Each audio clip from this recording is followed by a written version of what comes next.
time for you to dump out your wallets. Broadway's got a new musical to go see. Opening night, it's opening night. It's Max Bialystok's latest show. Will it flop or will it go? Well, it went like this. Female empowerment.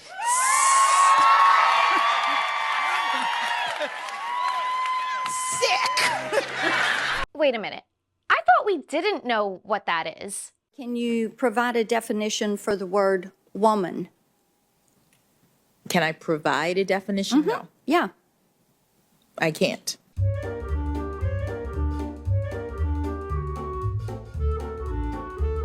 You're watching Woke of the Week with MRC-TV and Culture. I think I'm your woman host, Justine Brooke Murray. Deep down, most of our lawmakers, interpreters, and political commentators are truly frustrated theater kids at heart. You're looking at one. In fact, I'm old enough to have practiced Shakespeare before he was canceled, and all of his characters, along with every other show's leading roles, were recast as genderless BIPOC members of the queer community. I mean, Oz is just a celebration of uniqueness. Everyone is just so beautifully queer. Everyone has ace. Ace, ace, ace. Ace, ace, ace, ace, ace, ace. I remember the good old days when male castmates were all gay and Juliet had no chance with the guy who played Romeo in real life, but he could still play his role the way it was written without neutering Shakespeare's most famous star-crossed lover altogether. Now, after independent NYU types kept rewriting Romeo and Juliet every woke way, Broadway finally settled on axing Romeo entirely. This tortured take, which recycles overplayed pop songs as their official score, decides Juliet doesn't need no man. She's as forward-thinking as whatever we're now supposed to call Snow White. She's not going to be safe with the prince, and she's not going to be dreaming about true love. She's dreaming about becoming the leader she knows she can be.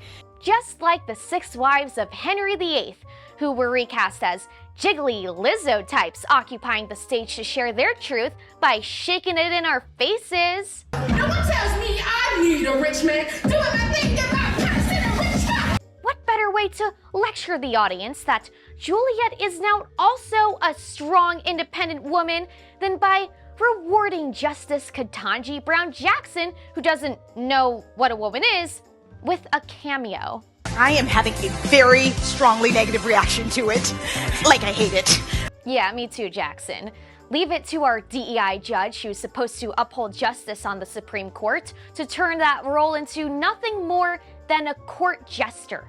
But in a way, her Broadway debut is kind of symbolic, both in fiction and in real life. She and the rest of our leftist overlords have turned justice on its head. When was the last time you watched a movie or a remake where the good guys were the good guys, the bad guys were the bad guys, and not just misunderstood? It's not allowed anymore. Cruella de Vil isn't an evil puppy-murdering hag. She's an oppressed victim, bullied for being different. Estella is born with half black and half white hair. Because she looks different, she's considered an outcast and struggles to fit in with society's expectations. Like the Wicked Witch, who's merely a victim of an apartheid Oz. Sleeping Beauty's evil queen is also a persecuted indigenous minority resisting to the kingdom of royally blonde colonizers. They're just as righteous as these innocent indigenous folk who are merely resisting to the 20-year-old colonizers they sexually butchered. Allahu Akbar! Allahu Akbar! It was exhilarating, it was energizing. No innocent play or movie character is safe from being rewritten by the self-appointed army of authors who want to kill them off. And with that, neither are we. Our most vocal activist lawmakers and interpreters leading the street mob of Marxists are those same theater types who rewrote our standards after all. Age. You know, I was always performing from when I was really young. It just felt like the theater people were my people, you know? Since they've applied their woke fantasies to explain the evils of real life, society's most evil are not only justified.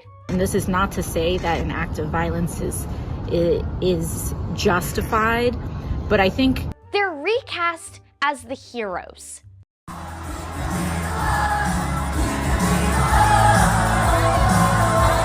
While acts of heroism get you caught in a 2-year legal battle for your life, I don't know that seeing them celebrating in a bar made me comfortable. You know? I mean, you killed a guy. Hate crimes are only hate crimes when certain favored groups are targeted. If a Christian school gets shot up, the murderer, likely inspired by our woke authors, deserves sympathy. That's still someone's child that's gone. After all, it's only the gun's fault. But it's interesting how our progressives no longer complain when some people get a hold of the guns. It's as if they're copying the playbook of their genocidal predecessors, leaving their undesirables unarmed to the Maoists set on exterminating them. Once we're done with the CEOs, we'll move on to the rich, just regular old wealthy people. And if you think you're safe because you're not in one of those categories, you're kidding yourself. In a surprise to literally no one, NYU students are now threatening death to trustees if they don't divest from Israel. Nobody is spared from the left's bizarre theater standards of justice. Even their liberal enablers are finally recognizing the Frankenstein they've helped create because they've realized they're now a target too. This person had all that one wants to have, but he hated everything to the point of shooting someone. And we better deal with the radicalization of our young people. That wraps today's episode. We're off on the 24th and 31st, but we'll be back with a new year of woke every week where I bring you the left's most insane moments and expose their latest attempts to weaken the West. Hit the like on YouTube, plus on Rumble, follow us on social media, comment below what you think, and don't cave to the leftist media agenda. If you like the work we do here at MRC, please consider donating at mrc.org/donate. It's the best way to help our movement. Have a Merry Christmas, a Happy Hanukkah, and a based New Year. Thanks for joining us.